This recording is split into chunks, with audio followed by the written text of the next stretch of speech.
J'aimerais vous parler des corps subtils. C'est un sujet qui m'intéresse depuis des années et qui me touche en particulier parce que j'ai souvent eu du mal à pouvoir sentir la différence entre différentes perceptions qu'on peut qualifier d'énergétiques.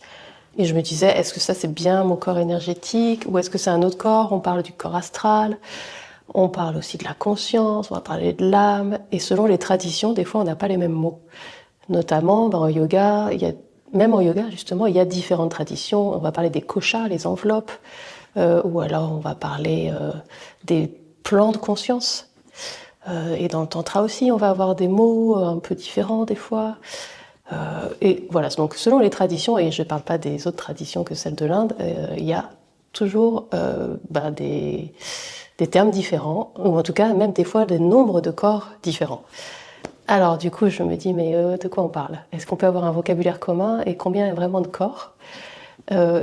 Et j'ai pas trouvé la réponse, même si je la cherche encore. En tout cas je pense que peut-être que c'est juste des schémas, c'est-à-dire des symboles, de même que les chakras représentent en fait une porte symbolique vers un état qu'on peut contacter.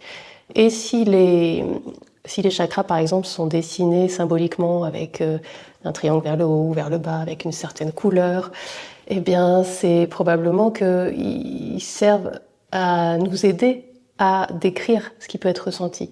Mais comme on a tous une perception différente, par exemple moi je suis à peu près 20% visuel, 30% plutôt sensoriel, et puis 50% cognitive, où du coup je vais pas forcément m'accaparer la notion de chakra ou de corps subtil de la même manière que mon voisin.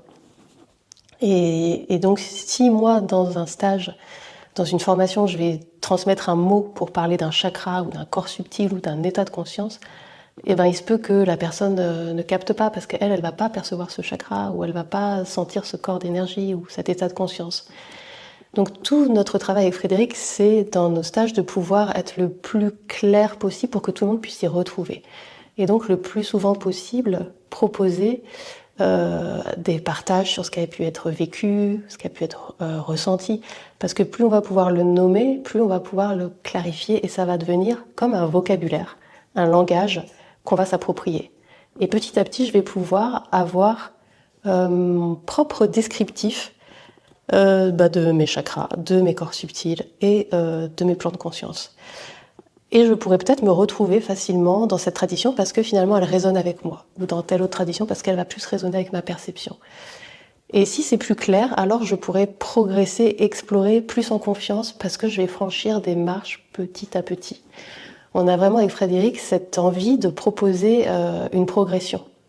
Parce qu'on n'est pas capable d'accueillir des expériences tous de la même manière, au même moment, au même niveau.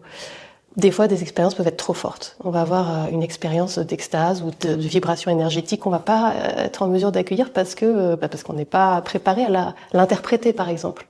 C'est pas qu'on n'est pas prêt à la vivre puisqu'on la vit.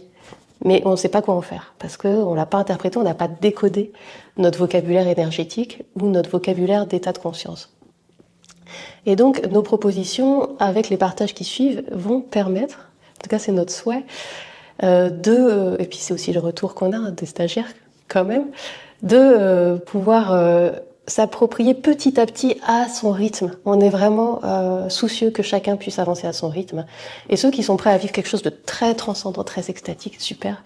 Ceux qui sont plutôt à vouloir y aller doucement, en confiance, en préservant leur cadre, leur schéma, et ben ok, tout est ok en fait. Chacun va pouvoir du coup goûter en fonction de ce qu'il est prêt à percevoir.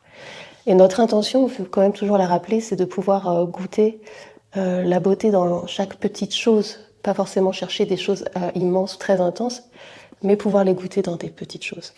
Mais c'est des fois, en allant explorer des grandes choses, qu'on peut se rendre compte que la beauté et l'extase, elle est dans les petites choses. Voilà, tout est une histoire de progression.